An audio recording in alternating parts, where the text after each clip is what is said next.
پیارے بچوں، آج کی ہماری کہانی ہے جلد بازی کا انجام۔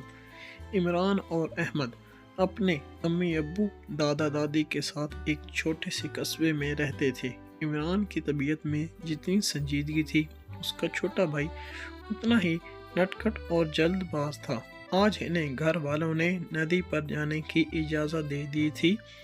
ناشتے کے بعد احمد نے امی سے پوچھا، امی آپ نے ہمارے دوپہر کا کھانا پیک کر دیا نا؟ بیٹا پیک کر دیا ہے، جاتے وقت باورچی خانے سے اٹھا لینا، اور وہاں تم دونوں تیراکی تو کر سکتے ہو، پھر بھی احتیاط کرنا، امی نے جواب دیا۔ کچھ دیر بعد دونوں بھائی ندی پر موجود تھے۔ وہاں انہوں نے خوب مزے کیے، ندی کے ٹھنڈے پانی میں تیراکی کی، درخت کی شاخوں پر جھولے، تتلیوں کا پیچھا کیا۔ چلو احمد، اب بہت بھوک لگ گئی ہے، عمران نے ایک درخت کے سائے میں بیٹھے ہوئے کہا۔ بیگ سے اپنا لنچ باکس نکالا، لیکن احمد ابھی اپنا بیگ ٹٹول ہی رہا تھا۔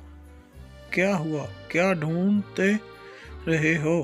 علی نے پوچھا۔ شاید میں اپنا لنچ باکس بیگ میں رکھنا بھول گیا، احمد پریشان ہو کر بولا۔ چلو کوئی بات نہیں، میرا لنچ باکس تو ہے نا، ہم اس میں سے آدھا آدھا کھا ہے۔